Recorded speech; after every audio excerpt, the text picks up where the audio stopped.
to Earl Stewart on Cars with Earl and Nancy Stewart. Reach them with your questions at 877-960-9960. Here's Earl and Nancy. Good morning, everybody. People, but you maintain or repair your car at least twice a year. You should.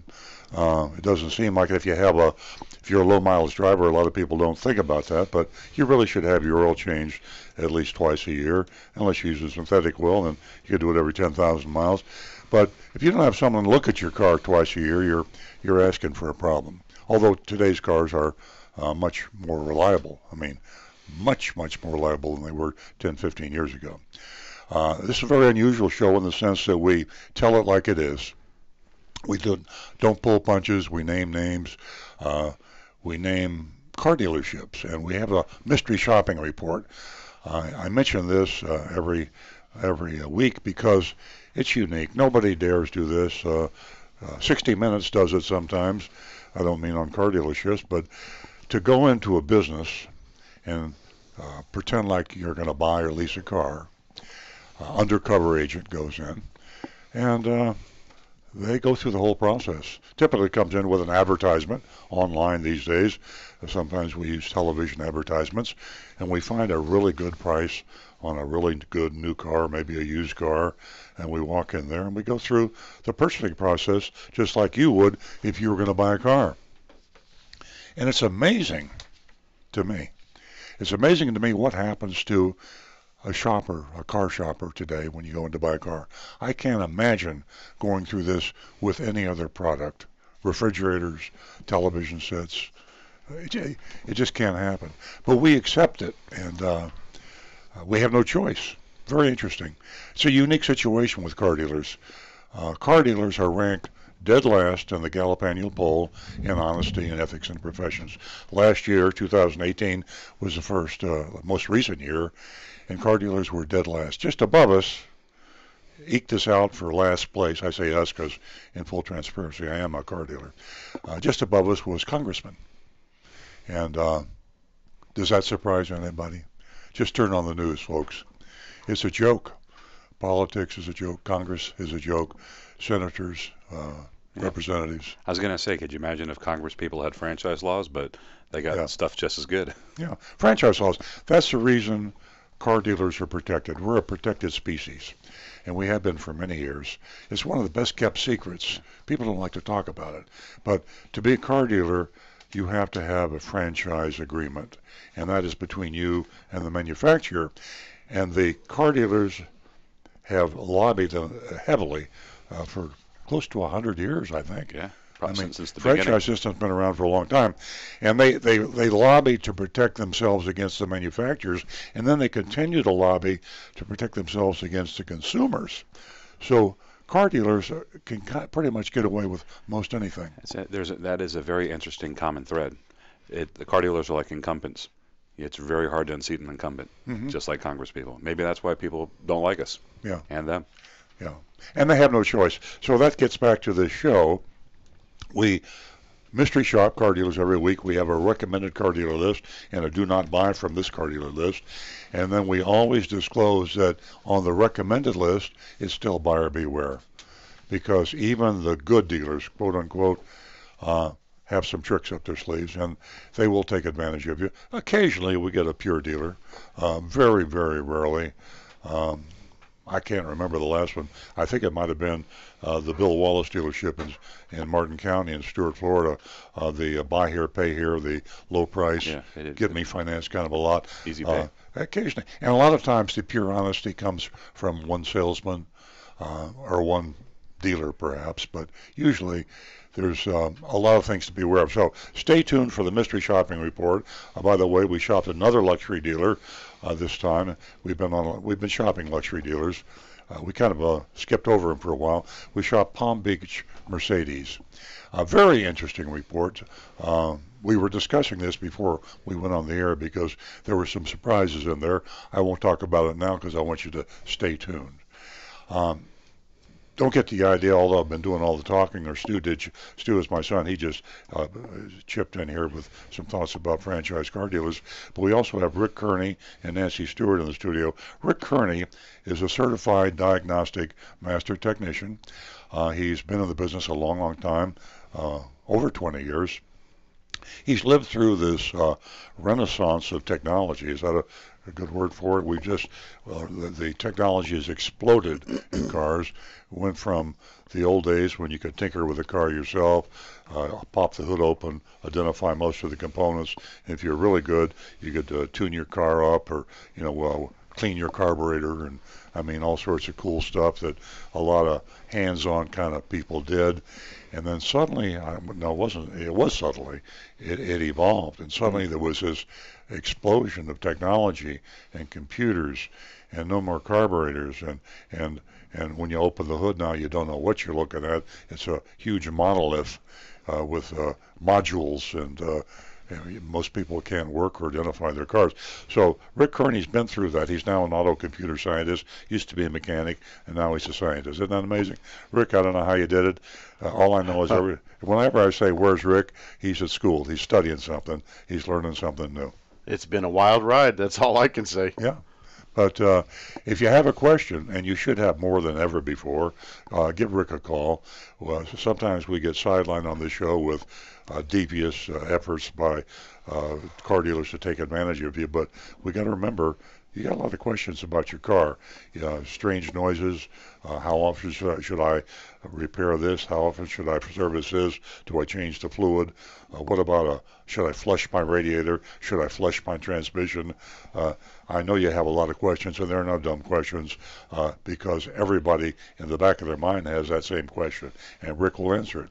Well, if you go to your car dealer once every 5 years to buy a car, and you go to your car dealer twice a year to have your car serviced, that gives them a whole infinite number of possibilities. It does. For them to rip you off. Yeah.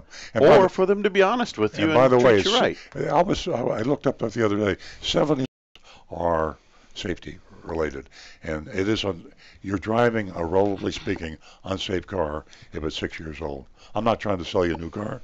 In fact, if anything, I'd recommend you buy a used car. It's a better value. But be careful if you're driving a 5, 6-year-old car.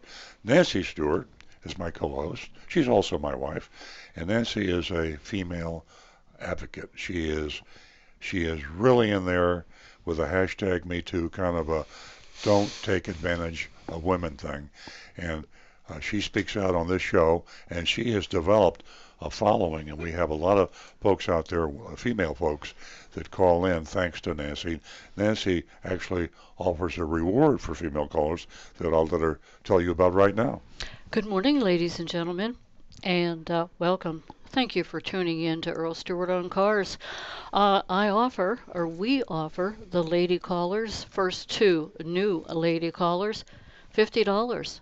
Yes, $50 for you to give us a call and share an experience with us, or, help us improve our show. Also, I want to address my Nancy at earloncars.com, and I apologize, but I'm unable to reply to all of you, and there are some emails that I am going to address during the show that Roberta has shared with me. It took a whole lot for her to share this story with me. It's very personal, very hurtful. And also I'm going to get to Gina. So the first 2 new lady callers, you'll win yourself $50, 877-960-9960, or you can text us at 772-497-6530. And we have a caller, and he's calling us from Vancouver, and I believe he has become a regular caller. Well, let's hope so. And that is Boston. Yeah, Good morning, Boston. I asked Boston to call us back and let us know how it went with those used cars at the it was at a BMW dealership. Yep. Was that last week? I think it was. I missed last week. Oh, that's right. Yeah, last week. Boston, tell us about it, please. So I just wanted to finish off last week's question, because I know you guys were quite busy last week. But there was, so I explained to you how there was a whole thing with X5 at Brian Jessel BMW and all that.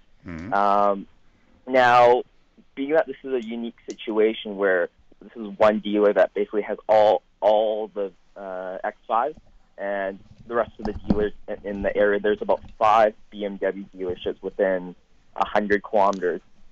And they don't have any other stock. So Brian Jessel's the only one with the X5 35i. So my question is, in order to get the best deal, now we've done some homework and all that, and the approach we're taking is we've already emailed the dealership. We haven't gone in. We've told in the email we said that we're serious about buying the car. We're ready to buy if the price is right.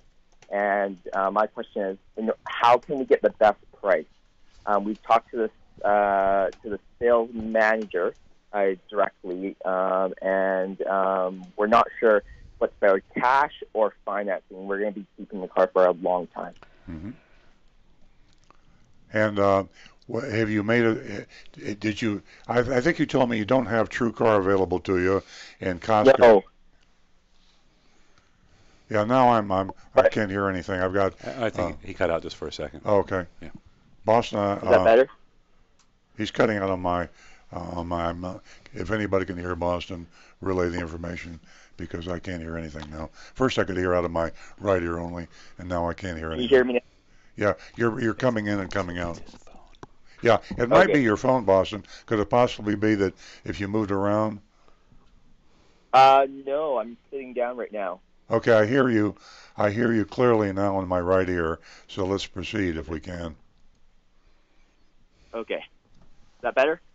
That's fine. Thank you. Okay. So, where did I leave off that you were cut off? I believe you were asking if it would be better to Price, whether you're going to lease or finance or pay cash. The reason for this is that it gives less wiggle room for the dealer to manipulate the actual price. So if you're talking a cash sale and you are doing your shopping around with the other BMW dealers, or whatever means you have to do a shop and compare Consumer Reports. I assume they have Consumer Reports in Canada, don't they, Boston? They do. Yeah. They do. Consumer Reports has a great, there's a charge for it. It's $25 or $30, but they will do an analysis for you on the best price of the car. At least they do in the USA. I hope they do it in Canada. But anyway, you do negotiating on cash. Then, if you choose to lease the car, then you require the dealer to take the price you negotiated, your low price, put it in the capitalized cost on the lease contract. That way, when they calculate the lease payment, they're calculating it at the negotiated low price that you got. And the same thing, if you're going to finance the car, you want to be sure you get a low rate. You check with your credit union, you check with your bank for the lowest interest rate, the best terms, and whatever down payments you find best, but mainly the interest rate. And then you take the negotiated price and plug it in. That way, they can't take advantage of you on the purchase, and you covered yourself on the lease. And if you want to pay cash, that's fine. There is no advantage to paying cash over installment sale financing. You're saving the interest money, but then again, a lot of people would rather take their cash. Let's say you're whatever you're paying for. Let's say you're paying $30,000 for the BMW. You can invest that $30,000 as you see fit. You can invest it in bonds or stocks or something that you feel gives you an adequate return. Today, you can generally get a pretty safe return that's higher than the cost that it would be to borrow the money. It will probably cost you around, I'm speaking for U.S. now, I'm not familiar with Canadian interest rates and whatnot, but I would say in the U.S. you could finance a car for about 3%, maybe 3.5%. You can generally get 4 or 5% with a fairly conservative investment. So speaking for me, I'd rather invest my $30,000 and then finance the car than I would to pay cash for it. But that's a personal decision. But by the way, Yeah. I want to mention something that I found out in the past week since we talked. Luxury car dealers, in fact, car dealers sometimes get subsidies. They get cooperation from their captive lender lessors. For example, BMW leasing or BMW financing. Most of the manufacturers have their own leasing financing arm operating just like a bank or a leasing company. And some of them, for example, Mercedes credits a dealer and allows him to lease a car for less money if it has up to 3,000 miles on it. So if it's a demonstrator, company car, some car that for whatever reason could be from dealer trades or whatever, a car accumulates mileage, but it still has the certificate of origin. It hasn't been titled. Mercedes will allow you to get a break on the leasing price. Now, some dealers will take advantage of you on that, and you go to lease a new car, and you won't notice it, but they'll put $3,000 or 3,000 miles or just under 3,000 miles, say, on the contract. They'll get credited an amount from Mercedes. It could be $1,000 that they can put in their pocket, or they can possibly give you a lower price. You mentioned that these BMWs had miles on them, and that would be a good question if you lease to ask the BMW dealer, does BMW give you a subsidy of some kind? Are you credited for something that would benefit me in a lower payment? If BMW is passing it along to you, can you pass it through to me? Be a good question. Yeah. Well, definitely we know it's either going to be cash or finance. The only reason why we're considering financing was because of the fact that people were saying that because it's a longer, if you finance it through BMW Financial, you'll be able to, they'll make commission on it, so therefore you'll be able to have more negotiating room. Mm-hmm. And if you do a longer loan, there's going to be more interest charged. However, there is one little loophole which you probably, I don't know if it's like this down in the States, but you're allowed to pay off your loan faster, so you could essentially pay off the loan in 5-6 months if you really wanted to, or even 3 months. Not the lease. You mean a purchase, installment, sale contract? Yeah. No, not a lease. Financing. Yeah. Boston, be careful. I know they sound like they're encouraging you to lease. Leasing is okay, but leasing is definitely advantageous to the dealer. It's advantageous to BMW. All the manufacturers now that I know are pushing leasing. When they lease you the car, this isn't necessarily bad, but when they lease you the car, they have you on a string because you have to make your lease payments to BMW. They know where you are. They might even have restrictions on you leaving the area, the country, because they own the car. You don't. BMW owns that car, and they know that you have to come back to them before you choose another vehicle. And if you choose a Mercedes, they don't like that. There will be a disposition fee on that BMW when you turn it in if you don't lease or buy another BMW. There will also be a charge, a penalty for above average normal wear and tear. There will also be a penalty for over mileage on the amount of miles they allow you. Say 15,000 miles. If you put 20,000 miles, they might charge you 18 cents a mile. So there's a lot of things that you need to be aware of when you lease. Can be advantageous, but just be extra careful. Yeah. We're not. We're planning on keeping the car for about 10 years. So cash or financing would be the best option. Very good. Boston, thank you so much. We love your call for a lot of reasons. First of all, a very interesting situation. You're a very sharp, articulate guy, but coming from out of the United States. You're one of the first calls, maybe the only call we've had out of the United States. And thank you so much for calling, and we hope you can become a regular caller. Thank you, Earl and team, for your honesty, and as always, you guys are great at what you do, and look forward to watching the rest of the live stream. Thank you, Boston. Have a good one. Thank you, Boston. From all of us here, we want to thank you. Thank you again. Give us a call toll-free at 877-960-9960, or you can text us at 772-497-6530. And the ladies, if you're listening, $50 for the first 2 new lady callers. And believe me, ladies, I have not forgotten about you. You have played a big part in creating a platform right here at Earl Stewart on Cars. And I do apologize again for not being able to reply to you whenever you do email me at Nancy at earloncars.com. I get your emails, but I can't reply, and it's being worked on, and I hope that the problem is eliminated soon because you are an important part of the show. And again, Roberta, I am going to address your email later on in the show. I think we've got some text, don't we, Stu? Yeah, they're starting to pile up this morning. We actually got one last week after the show later in the afternoon, so I'll start with that, and we'll go in chronological order. Okay. And this is also from a listener in Canada. So we are international, folks. Okay, so good morning from Eastern Canada. Question for Rick. A friend of mine has a 13 Prius with a very annoying audible alert every time reverse is selected. I've reviewed the owner's manual for a way to disable this, only to learn that one must proceed to a Toyota dealer to have it done. A YouTube search returned one hit. However, it was for a 2008 model and did not work for the 2013. The vehicle's onboard infotainment also did not offer an option to deal with this. If a dealer solution exists, then why would Toyota not allow its customers similar access? I wait word from the inner sanctum while continuing to enjoy your show. Well, I really can't tell you why Toyota won't simply have that as an adjustable feature that the customer can do. Is it possible, Rick, that it might be a legal issue, that maybe there's some municipalities or even countries that have a requirement that when you back your car up, there is an audible alert?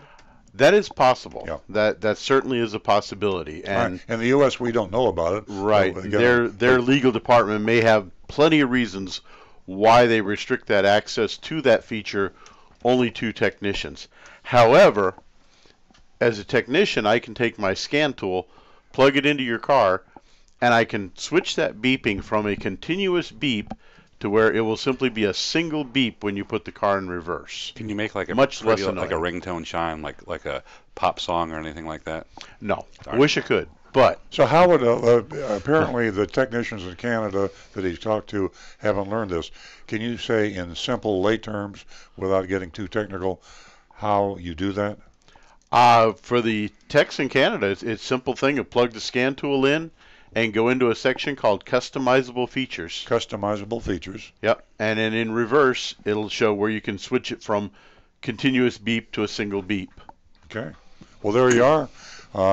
Tell the tech that this is what he got to do, and if he's got a question, call Rick Kearney in the United States. There you go. He can call us next week on the show. Calling code 1 plus the number. Okay. The next one, also going in chronological order, we had an email sent to us yesterday afternoon. It says, Mr. Stewart, I am reaching out to you as a person that can hopefully help me. I have listened to you on the oldies radio and weekends answering questions to listeners on car buying. I didn't want to call in, but I wanted to write. I've been a Wellington resident for 20 years. I find myself in a huge bind that worries me daily. From what I hear and what I know of you, maybe you can assist. I have a 2013 Kia, upside down on the balance. Over the years, we had to defer payment due to health reasons and out of work during that time. During that time, my warranty on the car has expired. I have over 100,000 miles on the car. Our credit is less than perfect. My husband and I both work full-time for the state, but have a fixed, limited income. My problem is I cannot trade the car in, so I've been told, because I'm upside down. I do not have the money to place along with the trade. Daily with me, I find myself being sick and afraid that the car will break down and then I would have nothing. The check engine light keeps coming on. It's beginning to make small noises. My question to you, if I can please, what are some options for someone like me in my situation? Any help you can give me with direction would be so much appreciated. It's hard for me to ask for your knowledge out of embarrassment and pride. Thank you for reading, and I hope to hear from you soon. Well, I think the first thing you need to do is establish the exact state of repair needed by your Kia. And if you haven't had it in to a dealer, mechanic that you can trust, you need to get some sort of analysis estimate as to what it would take to turn it into a safe car. It's possible it can't be. I mean, it could be that the 2013 the car is 5-6 years old. It might not be worth the money you have to put into the repair. On the other hand, it could be, and it could be far less than you think. 100,000 miles is really not that many miles on a 2013 vehicle, and those used to be 100,000 miles was a huge amount of miles on a car. Today, 100,000 miles isn't a huge amount. In fact, Kia, properly maintained, could last 300,000 miles and maybe even more. Kia is a, and I don't know the model you have, but it's a relatively reliable car. It's a relatively safe car. Find a technician, find a dealership that will do an analysis on your car, and ask them up front if they can check it over for you. Explain, be honest, I can't afford to spend money right now. I just need to see how much it's going to cost me. Rick, what would you say? Is there anything that you would recommend that they ask that mechanic for, that technician for, to do that would help clear up the picture as to whether she should keep the car? Not really. That actually covers it pretty well. I would simply, the only other thing I'd mention is if their check engine light is coming on, excuse me, I would recommend run into your local AutoZone and just ask them to pull the codes, because they'll do that for free. Exactly. And once you have that code, you can go onto Google and you will find a huge assortment of sites that will tell you what that code means and whether it's something that is really important to be taken care of now or something you can just kind of live with and ignore for a while. So the check engine light is not going to give you the code. It should, but it doesn't. So you have to go into Jiffy Lube, would you say? AutoZone. AutoZone. I'm sorry. AutoZone is one I know for a fact will do it. Free. AutoZone will do it free. Yep. And there are AutoZones all over the place, and they will be able to plug your car in, and there could be more than one code, and they will tell you what the code is, and you could probably ask them what the code means, or you could go to Google and it'll do it. Well, odds are if they pull the code, they're going to be trying to sell you the part to repair it, obviously, because that's how they make their money. Sure. And if you simply tell them, okay, well, I need to double check this, or I just want to get a second opinion, or you even say, well, is it something really important right now? Yeah. If they can't answer those questions, I would just go home and Google it, and I guarantee you'll find plenty of information on what it means. Stu has a point. I have a radical suggestion, and something that might become more common as we get into the future here, and it's if the car repairs are something that they can't afford to pay, and the car is not going to be something they can continue driving. Ride services like Uber and Lyft have begun offering like a subscription service. Lyft announced something late last year for $300 a month, which is, close to a car payment, where you get about $450 worth of rides. So if you're retired and basically you're just heading up to the grocery store and the movies here and there, it could be a viable solution for somebody who can't afford a car anymore. Yeah. You don't have to worry about maintenance or insurance. That's a great idea. Yeah. Bear in mind, that would be $300 without insurance. Not including what you'd have to pay for insurance, not including what you'd have to pay for gasoline, right, for tolls. It covers all your transportation. For the maintenance, tires, oil changes. So that'd be a pretty good deal. I brought it up. It's been around for a while, and you you mentioned it before. Yeah. How many miles is that, or trips? I did the math on it before. It's pretty good. It's basically it'll get you to the store and back every day of the month. We can Google that, because that is an incredibly good thought for a lot of people, for a lot of reasons, health reasons, financial reasons. I personally, I know somebody who's getting into that situation right now where they're not capable of driving, and also concurrent with that, their car is falling apart. And so this is the solution we're investigating right now for a friend of mine. Fantastic. Yeah. Okay, well, I think we gave you an answer. I think you have a backdrop there with the Uber Lyft solution, and we'll get the details on that a little later in the show. And meanwhile, you just need to get that check engine light diagnosed and see what the potential cost of repair is, and AutoZone will do that for you. They'll give you the codes free. You can Google the codes, or perhaps they will interpret them for you, get an estimate, and then you can make a decision of what you want to do. Thank you for a text that a lot of people have in their mind is, how do I repair that car that I got that I don't want to keep, and can I afford it? Yeah. It's a great solution, and I do think this is going to become more and more common. Yeah. As we Absolutely. Let's get the number out. We'll go to another Absolutely. text in a minute, but let's. Yeah, I'll give out the number, and that's 877-960-9960, and the text number is 772-495-6730. We'll get some more text here. Yes, we do. You Okay. ready? Before you go to that text, I have word that Roberta is listening. And Roberta, I'm going to go ahead and read your email. That's really very important. Love your show. Have learned a lot. So glad you're getting the word out. It seems a case where the general population says it's always been done this way, and they accept it. I'm a gal in a 2007, and I went to West Palm Beach Kia and bought a new Spectra. Big mistake. Never should have gone alone. Will never do it again. Besides getting really ripped off financially, after the sale was complete, one of the salesmen, well, I'll polish this up a little bit, was very offensive and stepped over the line. And I had never been treated like that in all my days. I am single and dating. No one has ever come right out and asked me that awful question. Roberta, my apologies. First of all, for not being able to get back to you. I explained earlier that Nancy at earloncars.com, I receive emails, but I can't respond.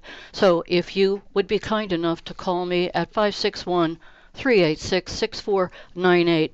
Now, to the situation that took place at Kia, I always tell the ladies, and that it goes for everyone, do not go into a dealership alone. That's number one. And don't do business with a salesperson that's pushy, disrespectful, or intimidating. If you've seen Earl's commercials, he talks about just turn around and leave. And most of all, express yourself. Let them know exactly how you feel. Again, I apologize for the disrespect that car dealership gave you. Please give me a call. I'll say just one thing to Roberta and anyone. If you get treated this way, a man, woman, by a salesperson or any employee in a car dealership, go to the supervisor and then go to the next supervisor and ideally go to the general manager, the owner. Car dealerships, I have 180 employees in my car dealership. I'd be dishonest if I told you that all 180 performed perfectly all the time. So if you have a problem with one particular employee, you want to find out about it. If you are a good supervisor, manager, owner of a business, car dealership or otherwise, you want to hear about it. But when you're mistreated at any level in any business, go up as high as you can in the chain. By the way, how high you can go in the chain is indicative of how much the owner and the general manager cares about his employees. If the owners and the general managers exist in a protected room somewhere with no phone numbers and no way to contact them, that tells you a little bit about the business. But if the owner will open himself up to calls and visits and emails and text, then that means he cares. Well, if you go to that person, he'll correct the problem. So Roberta shared with me that she was unable to go to that level. Yeah. And I don't know exactly what was going on that day in the Kia dealership, but it seemed like as if that, they ganged up on her. And it was 4 different men in the Kia dealership. And it's really unfair. This is the 21st century. If everyone hasn't gotten the memo by now that women should be respected and that they should be given, the same respect that men get. So, Roberta, I hope that we've addressed your problem. Give us a call toll free at 877-960-9960, and you can text us at 772-497-6530. We're going to go to Rosemarie, and she's calling from North Palm Beach. Good morning, Rosemarie. Good morning. I would like to know, is there such a thing as your tires having dry rot? We leave our car here over the summer and go back north. And a dealer told us that we had dry rot. The car is 2012, and it's the original tires. Well, 2012, I believe the recommended replacement on tires is 5 years. It actually varies because some Yeah. manufacturers will say simply to inspect them at 5 to 7 years. Others will say 5 to 7 years is kind of the age of the tires when you should consider replacing them. From a technician standpoint, I usually will look at the tires closely. If it's just minor Is there a small way cracks of on the seeing sidewall, dry rot? I mean, would you have to be an expert? no, not really. What you're looking for is on the tire itself. If you see on the sidewall of the tire just what looks like minor little surface cracks on it, that I wouldn't worry about that at all. If you look in between the tread of the tire, if you see any large cracks between the treads of the tire, then I would might be a little more concerned about it, and I would consider replacing those tires just for safety's sake. Is there a possibility there may be What would tire happen? warranty What would on them? happen? Would I suddenly get a flat or a blowout or? It would be hard to say, but it certainly is possible that if the damage gets deep enough, that the tread could start to separate and it could cause a blowout. I mean, it'd be a very rare occasion for that. Rosemary, what make tires do you have? Goodyear, Michelin, it's a Firestone? Malibu. It's the original Malibu. I don't know. Yeah. Look on the tire and ask your dealer or your service folks to check with the manufacturer. They can always go there, and that way you'll get two things. Even if they say no, they'll tell you whether the tire is safe or not. Manufacturer will have to be honest with you because it's a safety issue. And you might possibly have some sort of a proration warranty if there is a defect of some kind on the tire. It's worth your time just to find out. The car only has 15,000 miles on it. Yeah, yeah. So how long have the tires been on the tires original? Don't, have original tires, wear, really. Yeah. I'd get someone that is a tire. I would ask Goodyear, Michelin, or whatever the manufacturer of the tire. You can go to a Michelin, go to directly to the tire dealer, let him look at it. He'll give you an honest opinion. Well, the car dealer did tell me that because we had a flat tire. My husband hit something and got a flat tire, and there's no spare in that car, so we had to have it towed to the dealer, and they were holding the car there, and we said, "What's taking so long to change your tires?" Well, you have dry rot. Yeah. And they wanted to replace all the tires immediately. Well, understand, and I didn't have the money for that. Rosemary, the manufacturer of the tire, not the car manufacturer, carries the warranty. Car dealers do not have any warranty on your tires. Even if you bought the car there, they don't warranty the tires. So that's the reason you need to know the make of the tire. They're either Firestone, Michelin, something. Tire? And then you go to that dealer, tire dealer, not car dealer, and then let them look at it. You'll get a more honest opinion, I believe. Yeah. Okay. Thank you, Rosemary. All right. Appreciate the call very much. Keep on listening, Rosemary. Okay. Thank you. Thank you. I'm a first-time caller, too. Ooh. Oh, you are, Rosemary. Congratulations. Yes. You've won yourself $50.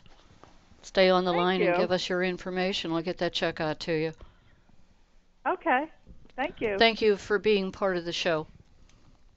Thank you. I listen all the time. Thank you. Okay, we're going to go to Denise. Denise is calling us from Asheville, North Carolina. Good morning, Denise. Denise, are you still on the line? I am. Hey. What can we do for you this morning? How are you? Hello? We hear you, Denise. How can we help you? Hi, my name's Denise, and I'm actually from Asheville, North Carolina. Have you ever been there? Yes, love it. Thank you. Yeah, me too. So I have a very nice car. It's a Honda Accord. It's a 2011. But I also happen to have 5 grandchildren, ages 7 to 3. And I need a new car, but I don't want a van. and I don't want a gigantic automobile. I also, when you live in the mountains, it's really kind of nice to have some kind of truck. And when it snows, it rarely snows there, but I would like something so I could drive around in the snow. Most of the time I just stay home if it snows because it's usually gone by the next day. So I want to buy a new automobile, but I don't want to spend a fortune because I'm close to retirement, so I don't want a lot of bills. Mm-hmm. Can you help me? Mm-hmm. Yes. My son has got some comments Yes. about new cars. Well, I would say one thing you want to consider is a late model used car, certified. I've always said that used cars are better values if you choose the right one. Much better value than a new vehicle. You've got a 2011 now.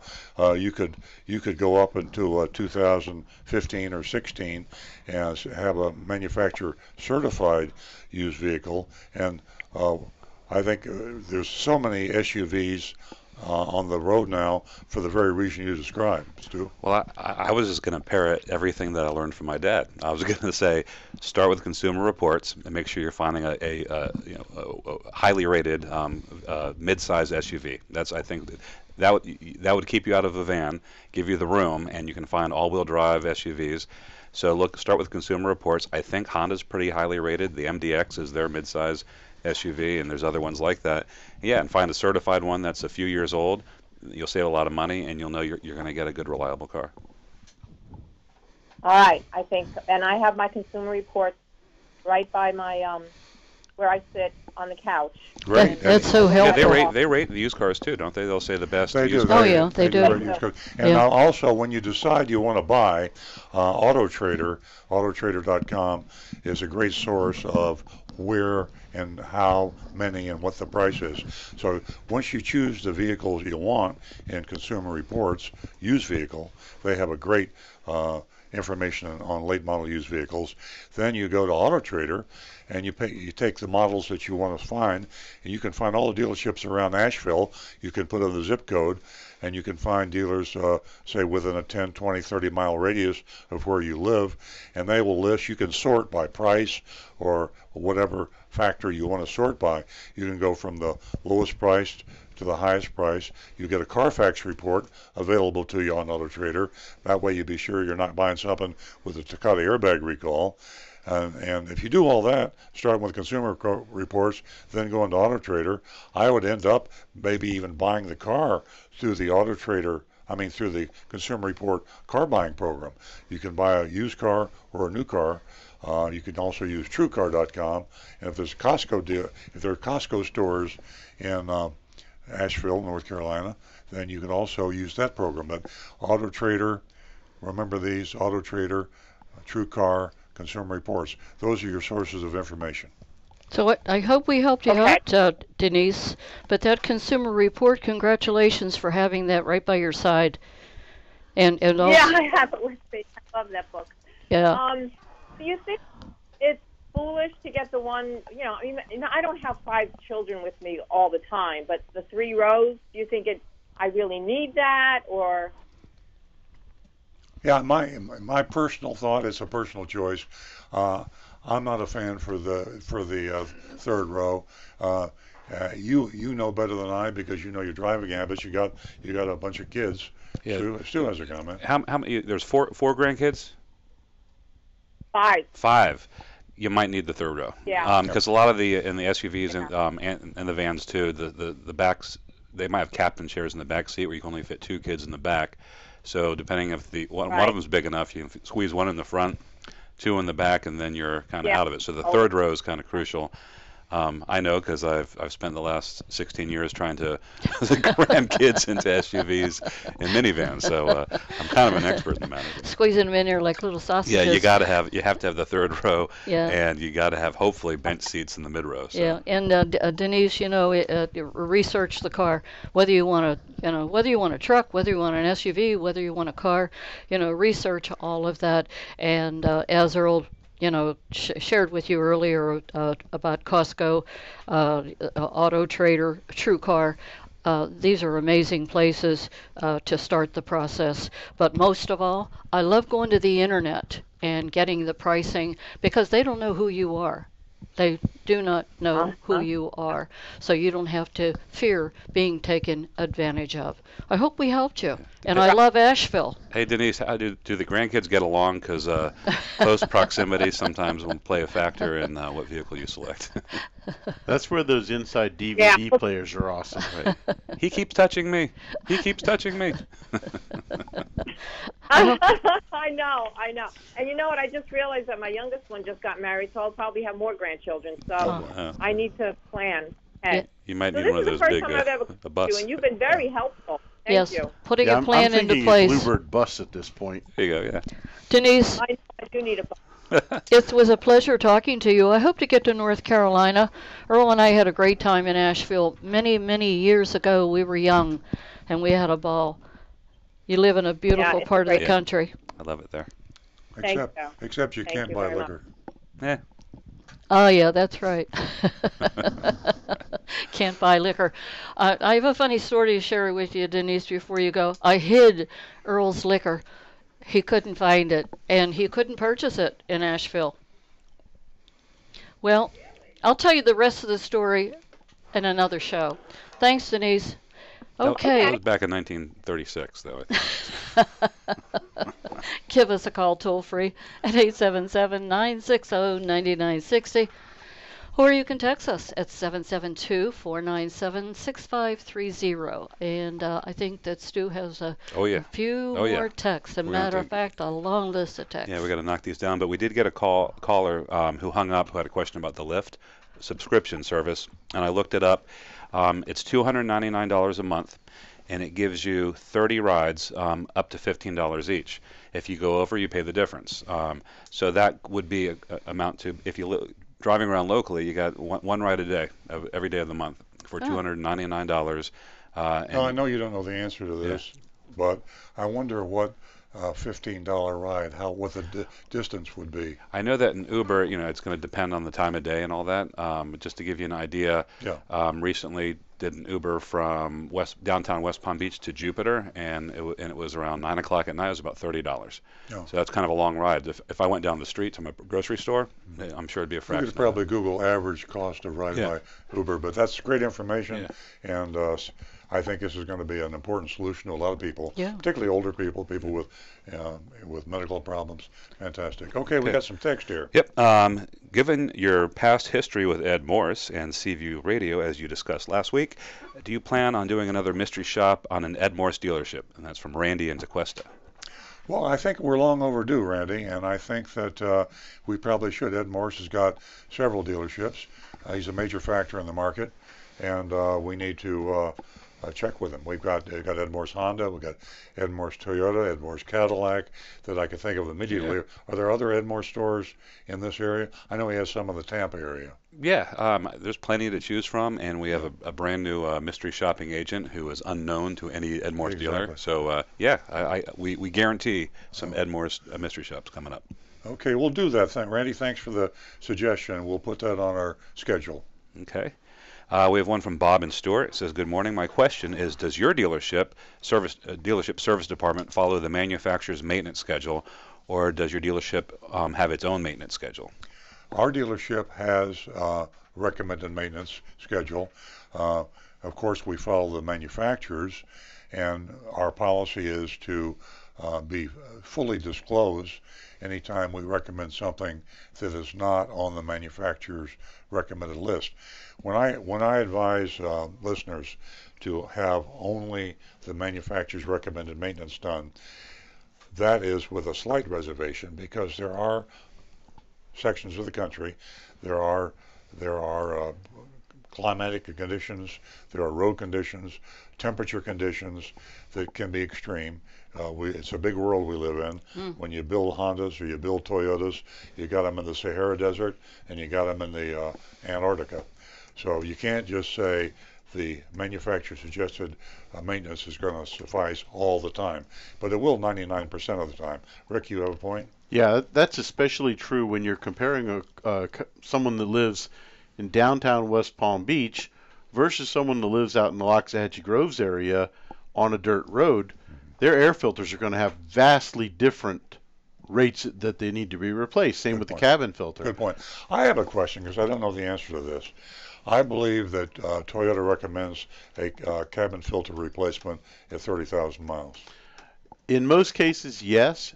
However, now they're actually recommending, like for the Camrys, more often. They're actually recommending it at 15,000. My question is, what if I have a vehicle with 30,000 miles and the manufacturer says replace the air filter?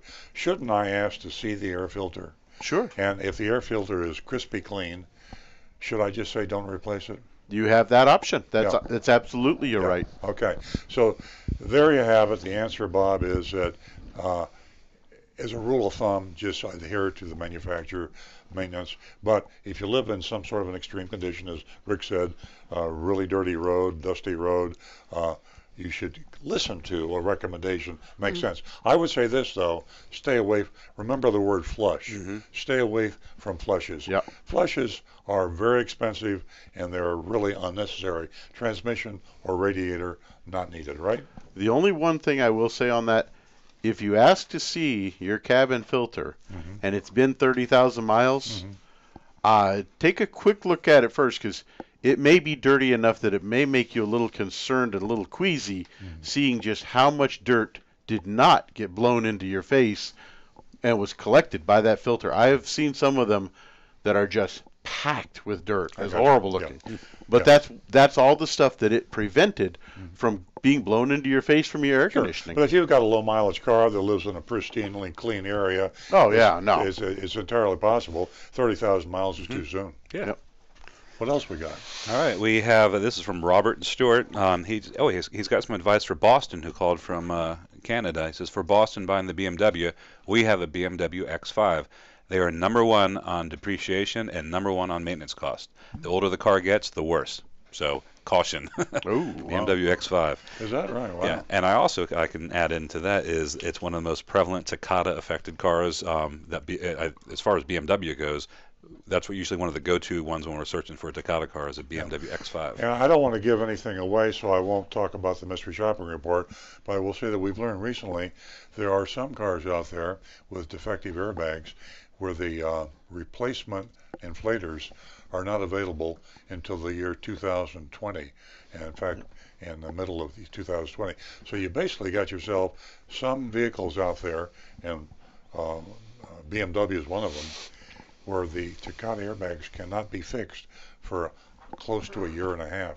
It's frightening, scary, and amazing that the legislatures will make it that it's legal to sell a car that not only can kill you, like a hand grenade going off in your car, but you can't fix it for a year and a half. It's perfectly legal to sell that vehicle and not disclose it. I'm hyperventilating. Yes, you are. Give us a call toll free. We have a call. 877-960-9960, or you can text us at 772-497-6530. And Boston, I didn't mean to leave you out. I do know that you did email me. I hope you know that I'm just unable to reply to your email. Question. I had recently a low tire pressure gauge on my car. I took it to my local dealer, my local car repairman. He filled the tire up with air, and then 3 days later, the same thing happened again. I brought it back in, and it was a nail in the tire. So they repaired it for me. But I'm thinking, is that really okay? Is it okay to repair a nail that's in the tire versus I should just get a new tire? Rick can answer that. That's my question. Well, as a matter of fact, I'm going to be repairing a nail. Then it can be very safely repaired with what's known as an internal patch, and they're completely safe. We do them all day long, and we've never really had an issue with them.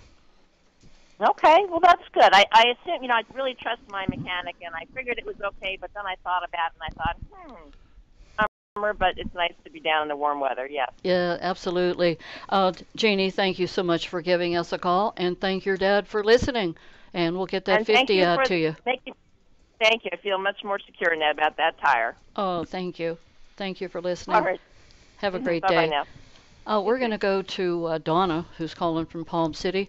She, too, is a first-time caller. Good morning, Donna. What can we do for you this morning? Hey, Donna, we still Hello. got you there? There she is. Hi. Good morning. Good morning. Good morning. Good morning. Thank you for taking. That shouldn't be that loud. And he's like, oh, well, they put a performance exhaust system on it, so, it's going to be loud. Like, okay. Well, what he didn't know about. So anyway, the next thing, we're talking to him about, what to buy the vehicle, and they send me the deal sheet. I had them to email me the deal sheet. So I asked them, I said, I want to see an itemized breakdown of all these fees on the deal sheet. Well, that's just our fee. So Well, Don, I just wanted to share that experience with you. Yeah, I appreciate it. And Don, let me, if you got a pencil handy, I know the owner of the Infinity Store in Stewart. His name is Mario Mergado. That's last name is spelled M-U-R-G-A-D-O. Mario Mergado.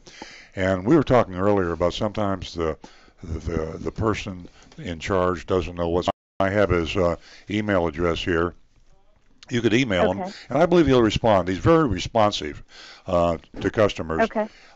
His email address is mario@mergado.com. M-A-R-I-O, Mario. I have a muffler on. Yeah.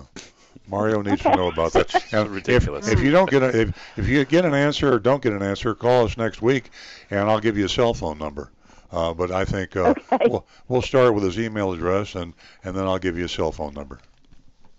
Okay, well, I appreciate it. I just wanted to make you aware because I don't want anybody else having to deal with that kind of experience. So. Thank you, Donna. Donna, let us know how you feel, and you will remain anonymous. We're going to go to Tina. She is a regular caller. I do appreciate her every week, as we all do here at Earl Stewart on Cars. She calls us from Bonita Springs. Good morning. How you doing, Tina? Good morning. I'm doing great, and thank you. Fourth position, it's Chrysler, and we all know how good Chrysler is. Not. So I know that we've talked about J.D. Power before and how you really need to ignore them, but there's something called the J.D. Power Industry Standard, and I was wondering if you guys could kind of expound on that wins the prize. So if you get an attaboy reward from J.D. Power, it might be legitimate. I'm not saying it's not, but I just don't like the idea with money changing hands with rating services. The reason I love Consumer Reports, when they give a car a good rating, they will buy the car from the dealer. They won't even accept a gift of the car from the manufacturer. I wonder why they got the high rating. So I don't know if that's the answer you expected, Tina, but I wouldn't disregard J.D. Power. No, it is. I quote him myself, but I just always, Consumer Reports is so close to my heart. They can't touch Consumer Reports in integrity. Really. Yeah, and if you don't have Consumer Reports, there's always carcomplaints.com. Mm-hmm. That's a really good resource, too, especially if you love looking at things online, and it's free. Yeah. Carcomplaints.com doesn't cost you a dime to enter into that one. That's an amazing site. But one big issue I have with J.D. Power. A perfect score, 100. They had never given any car a 100 before. 4 years later, that car was on the don't buy list. They took it off their recommended list. So yeah, a brand new car can be really, really nice, but when it gets a couple of years old, things happen, and that's what J.D. Power isn't looking at. Yeah, they're definitely not looking long range, but I think people, because J.D. Power is so well marketed and so popular, that people put a lot of stock in it, and people need to kind of take a step back and realize, hey, listen, just because it's a major market leader and because it's so popular, don't put 2 cents worth into it. Kind of take a step back and do your own research. Yeah. Doing your own homework is going to tell a lot more truth than some company that's paid for profit. Yeah, Absolutely. To use an expression, they're in bed with the manufacturers and they're in bed with the car dealers. They're very close. The way I knew the owner, he used to attend meetings that I attended. We call them 20 group meetings, and he was a guest speaker, and we paid him. I mean, once you start paying people money, you're not going to get an objective view, and that's the problem with J.D. Power. Objective view. Yeah, how many people have the moral scruples to offer an objective review? Yeah. These companies just want to get in the pockets of other people and get paid, and You know, it's not about safety, it's not about quality, it's not about reliability, it's about just make me a little wealthier. That way. And he's got a budget that really tests even the most honest person. So I think that money and commissions, bonuses that are paid to people, puts them in an adversarial relationship with the customer, and that's just not a good thing. No, it's not a good thing whatsoever. And the better, like we talked about a long time ago, the better you treat your customers, the more business you're eventually going to get, the better your reputation. It's going to build your business, and the other guys are a little less and dishonest will not like you. And guess what? That's their fault, not yours. Amen. Thanks, Tina. There you go. You're a great call. You know what I think about you when I'm driving the show? I'm thinking about Tina. I'm now thinking of you as Tina Bonita. I don't know why. Bonita Springs. Tina Bonita. I know. Oh, yeah. Okay. I was just checking. Tina Bonita. As long as you don't call me late for dinner, it's all good. Every day, and you can read that not only at Florida Weekly, but you can go to earloncars.com. There's a few different ways that you can take a look at that. And Hometown News. Very, very interesting, and as Stu said, Hometown News. Yeah.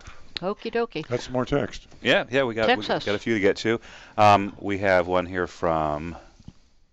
We don't have. Boris. I'm sorry. We have Boris in South Florida. His question is very simple. Car wax, Hydro-Silex. How does it compare to Carnauba wax? And I can answer that question. Good. That's because I texted Alan. Our collision repair and insurance expert, and he got back to me. So Hydro-Silex is a ceramic coating, and Alan says, I'm not going to take credit for it. He says, I think the ceramic coatings are great and actually have a better shine and luster than traditional wax. But he cautions. A lot of people try and sell professional installations, and they can cost up to $1,500 to get that on your car. Wow. Alan says it's ridiculous. Don't do that. You can buy the stuff for the same price as car wax now, and you apply it the same way with an excellent result. I looked up Hydro-Silex online, and they do sell it. It's in a squirt bottle, so you can do it yourself and save yourself a lot of money. Wow, I didn't know that. Wow. And that is fantastic. You can buy the stuff just like wax. Yes. Yeah. It actually, I think it's a liquid. It looks like I closed out the website, but it looked like just like a bottle of cleaning, like a Windex or something. Yeah, you luxury car owners out there, you're the ones that are paying the high price for this. So you buy yourself a Mercedes, BMW, or Rolls Royce, and then they sell you this ceramic high buck stuff for $1,500. Right. Of course, if you're buying a Rolls Royce, you don't want to wax the car yourself anyway. Right. I'll wax it for you. There you go. Yeah. So there we go. So thank you, Alan. If you are listening, Alan is convalescing. He has a little surgery he got to go through. Minor, he's fine, but he's doing good. His first surgery. His very first surgery. His first doctor, I believe. Yes, he's never seen a doctor since he was delivered. Exactly. Way back in 1984. Get well. So the next text comes from, there's no name on this one here, but says, I was told by my mechanic that if I haven't changed transmission fluid after about 70,000 miles, I shouldn't change it. I shouldn't change it now at 155,000 miles on a 2007 Mazda 3. Is there anything to this? Rick? There was an issue years back with Ford transmissions that the friction material on the clutch disc would start to break down, and it would actually saturate and get in with the fluid. And if you changed the fluid, you took away all the friction, and the transmission would quit working. On that new of a... You used to look at your transmission fluid. Yeah. Can you see anything? If your car has a dipstick for the transmission, which a lot of them now don't, you have no access at all. Right. You can pull the dipstick out, wipe it on a paper towel, look for any signs of heavy grit or shiny material, shiny metal particles, and as silly as it sounds, sniff it. If it smells burnt, I'd be concerned and get a mechanic to evaluate it. But most times it's going to be kind of a brownish color, not really red anymore. It's going to be a dark brown. It won't be black, and it shouldn't be real watery or runny. It should still be kind of thick. I wonder if you could see much in the way. I wonder if you could train a dog to sniff transmission fluid, and he would have a much better nose, and his opinion would be much more accurate. Probably, but you'd have to teach him what burnt smells like versus, say, you have to regular do that. toast. You have to train him, We'll make a note of that. We'll try it and see if we can I will get Harley on that immediately when I get home this evening. I will start, because she's a hound dog, so hey, she's got a great nose. Okay, got another text too? Yes, this is from Steve in New Jersey. Steve says, "Hi, Earl, Steve from New Jersey. Last week I found out my Subaru had an airbag recall. Called my dealer, who scheduled me for repair this Thursday. Quick service. It took Lexus 8 months to replace my airbag in my wife's car. Wrote to IIHS, who confirmed that, to their knowledge, IIHS knows of no 2019 model accolades for Honda, and he talked to apparently some Honda manufacturing folks, and reminded me, and I mentioned this on the show. Honda, of course, has more Takata airbag recalls than anybody, but they also have jumped on the bandwagon. Maybe necessity is the mother of invention. They had to jump on the bandwagon. They are really being proactive in getting those cars off the roads. Mm-hmm. They're going to junkyards. They're going directly to into communities. They're advertising. They're checking with their dealers. They're proactively going out there trying to find these Hondas with the defective airbags. So kudos to Honda. They're trying hard. You had to. They also cut off all relationships with Takata, and of course Takata's bankrupt now, and they're owned by somebody else. The name escapes me, but they do no business with the Takata manufacturing folks. They have a brand new supplier of Takata inflators. Good for them. Mm-hmm. And we have one last text, and we're caught up. Oops, I just lost my spot. Here we go. The question was about Blizzard Pearl paint. Yeah, in my I have so many campaigns going on. One day, if I catch up after I get caught up on Takata, some other things, dealer fees, I'm going YouTube channel. Frank, of course, is asking any thoughts on Carvana. He says we don't have them in Canada yet. Yeah, Carvana. Carvana. Yeah. Carvana is a very large company. It's a music they are a publicly traded company. It was a venture capitalist kind of a thing. They sell used cars. They have great advertising. They have great marketing, and they get a lot of good publicity. They built some sort of a huge garage with a vending machine kind of a thing. So they got that pizzazz and this, and they're selling a lot of used cars. What worries me about Carvana is they're losing money hand over fist. And the used car business is a very competitive business, kind of like Tesla. They're selling a lot of cars, but they're losing a lot of money too. I could sell cow manure if I sold it cheap enough. You can sell anything if you sell it cheap enough and you sell it below the cost that it takes to acquire it. So Carvana, I would be hesitant to go and buy a car from Carvana if you're worried about will they be around 10 years from now or 2 years from now to take care of the promises that they made you. All right. Right now we're in an era of like rapid change with the car business. You know, we talked about Uber and Lyft already. We've talked about autonomous vehicles, and there is a huge desire for a better way to buy a car. And so we have a lot of companies spring up like Carvana, which are seeking to serve that Sure. that demand. Sure. And if you guys remember back in the 90s, there are hundreds of these .com internet companies that do not exist anymore, and they're going to some are going to spring up, some are going to last. And Call them .coms, they're gone. A lot of them. I mean, does everyone remember Pets.com? Carvana, by the way, one of the ways we know why they're having a problem is we know from the wholesale of cars, they pay unreal money for used cars at auctions. They pay more money than the other dealers will pay because they don't care. And I guess they sell the car at either a low profit or no profit. And they're doing this similar to what Uber will be doing when they go public. When they go public, you raise a lot of money and then you can lose a lot of money. But that's a whole Wall Street They lost story. 1.8 billion last year. Yeah, and Tesla has used the money, huge amount of money. All right. Well, we're all caught up with text. We do have an announcement to make that our dog of the week. Yeah. Reading my mind. Jonathan in the control room and Rudy, can we do the Facebook video on the doggy? We have a dog of the week, and this is kind of a commercial. I said we don't do commercials on this show. We do commercials. We do Big Dog Ranch Rescue, but Big Dog Ranch Rescue is a not-for-profit, totally not-for-profit. And if you buy Confessions of a Recovering Car Dealer, and on Amazon, Amazon.com, you can buy this 100% of the proceeds, not just the profits. There are no profits. Whatever you pay for this book, I give to Big Dog Ranch Rescue, and we have a Big Dog Ranch Rescue commercial. That's it here. But we also have a Dog of the Week, and we have a doggy named Asher, and we have a video of Asher. We're going to play that video on the air when someone gets me the high sign. Can't do it right now because we're having technical difficulties. But remember the name Asher. Remember Big Dog Ranch Rescue. I'm going to give you Quiet, Asher. the website. Yeah. We're going to get to it, Asher. Asher is a beautiful dog. Oh, he's so lovable. And he needs a home. And if you go to bigdogranchrescue.org, www.bdrr, big D, like Big Dog Ranch Rescue, RR, www.bdrr.org. Go there. You can see all of our dogs, and we save about $500 a month. Oh, yeah. It's crazy. I mean, we save huge thousands of dogs every year, and Asher is one of them.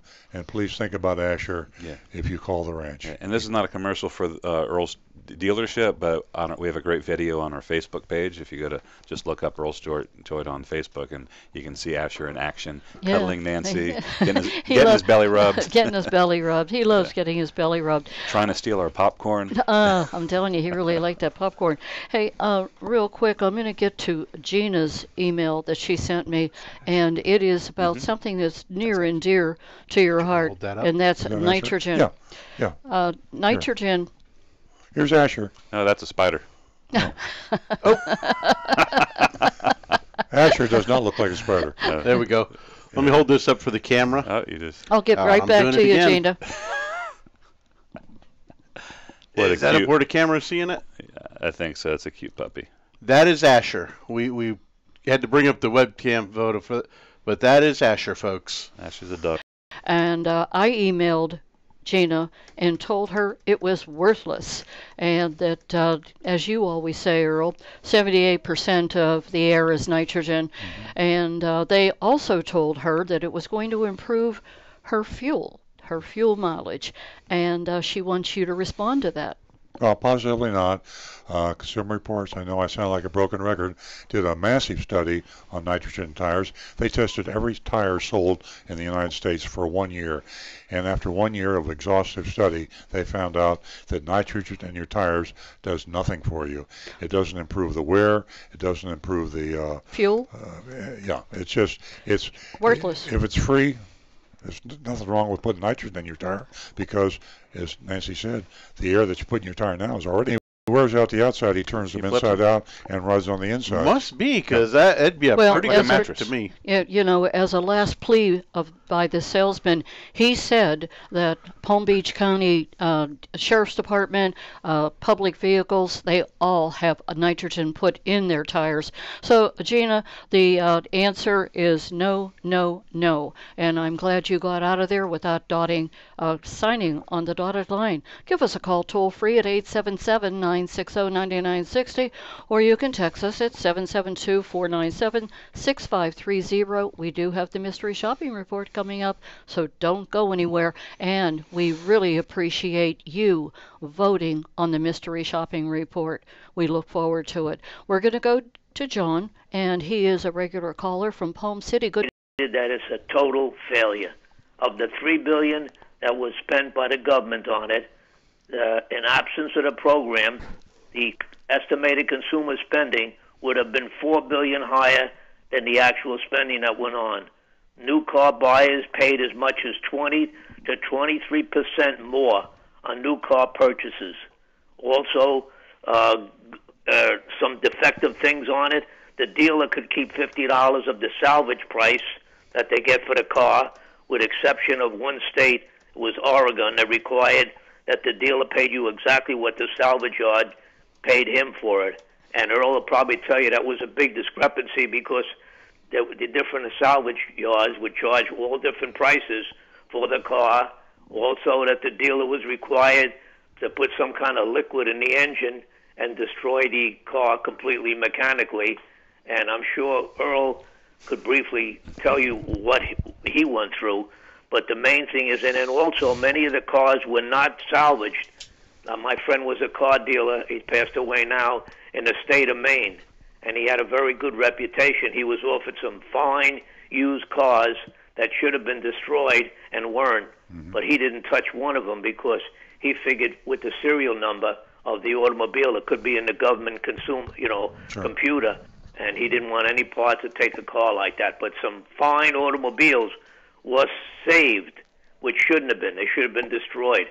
So with the finding of the Foundation for American Education calling it total failure. Yeah. I just want to get Earl's opinion on that. Has it been 10 years, really? Yeah, well, the 10 years. 2009 was the thank you, John. $3 billion that the government spent on the program. It was a great month we had. Yeah, I was going to say that the advantage of being, and I always disclose that I'm a car dealer, but talk about mixed emotions. I'm a consumer's advocate, and I'm also a car dealer.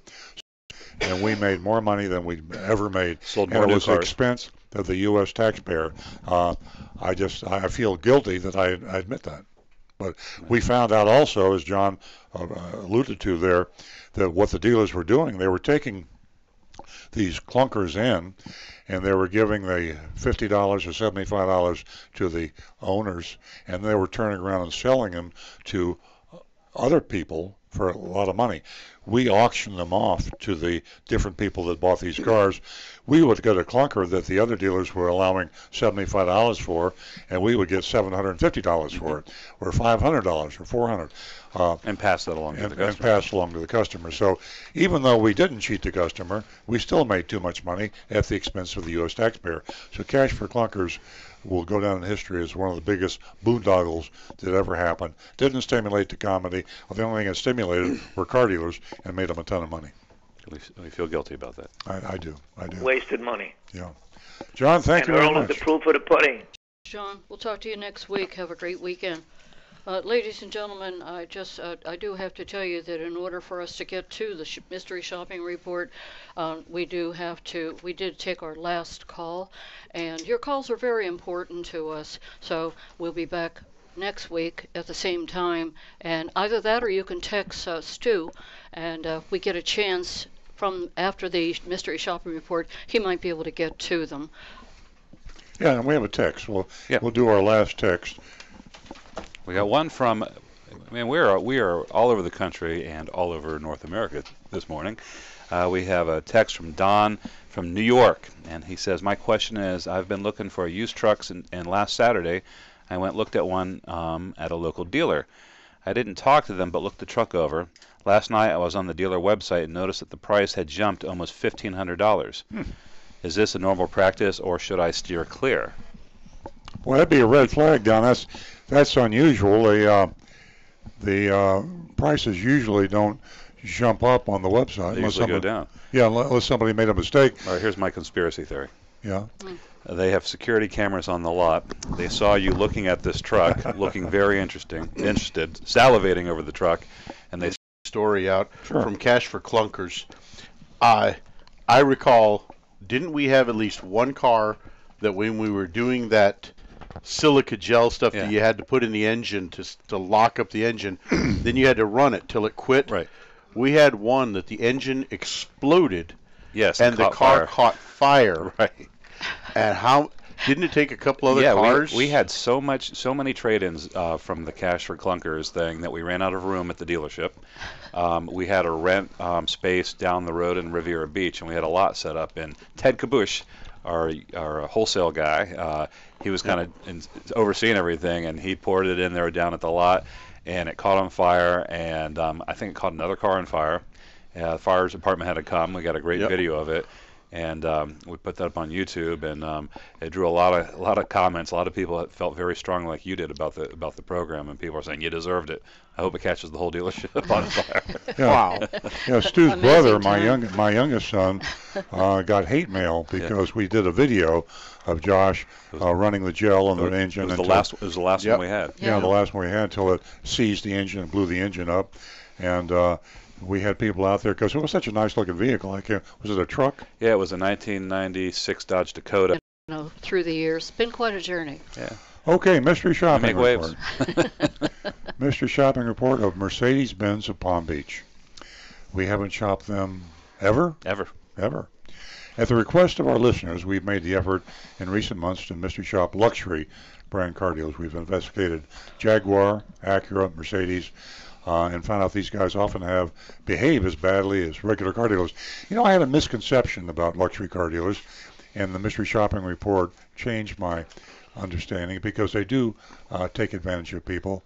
Then I got to thinking, I envisioned the average BMW, Mercedes, Rolls-Royce gal as being a sophisticated consumer that was difficult to be taken advantage of, and that the luxury car dealers would be afraid to take advantage of them like they would an ordinary Joe Sixpack kind of a guy. But I think about it, you know, we have a lot of, to get serious, a lot of the luxury car customers are older. And we have a very high elderly population in South Florida. We do. And unfortunately, we see older people being taken advantage of, and more older people visit luxury car dealerships. So I think that's the answer. And my conception has changed. Class counterparts to sell a used car with a dangerous Takata airbag recall. We shot Mercedes-Benz at Fort Pierce last November during the great Romaine recall. Remember that? That got more publicity and interest than the Takata airbag. Romaine led us. But we shopped and discovered that they represented as safe a used Honda Accord with a defective Takata airbag. That was one of the most egregious. They actually proactively looked the mystery shopper in the eye and said, this is a safe car. And it could, not only wasn't safe, it could not be fixed. For today's show, we chose another Mercedes dealer to investigate, Mercedes-Benz of Palm Beach on Okeechobee Boulevard in West Palm Beach. Mercedes-Benz of Palm Beach is one of 3 Mercedes dealers in Palm Beach County. The other 2 are Mercedes-Benz of North Palm Beach and Mercedes-Benz of Delray. Now, the one in Delray is owned by AutoNation. Okay. The 2, North Palm Beach and West Palm Beach, and the one we shop today is Palm Beach Toyota, but they're in West Palm Beach, are owned by Mercedes. A group. Mercedes, not Toyota. Mercedes, what did I say? Gulfstream, bought out Gulfstream Motors. I don't know who owned Gulfstream, and Ernie Baston bought about in the 60s, and he had it up until like the 90s, and then they sold out to this large group of, and it could be a family type of thing, but one Mercedes group owns a bunch of Mercedes dealerships, and they own West Palm Beach Mercedes, and North Palm Beach Mercedes.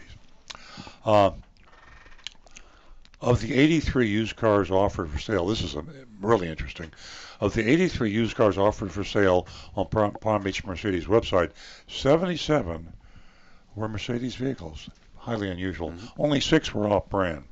Initially, we thought this would hamper our search for a Takata car, but we checked National Highway Traffic Safety Association's recall spotlight page and learned that there are a bunch of Mercedes that are potentially affected by the Takata recall. So, attention, Mercedes buyers, owners, and if you're a Mercedes owner, go to nearly every model.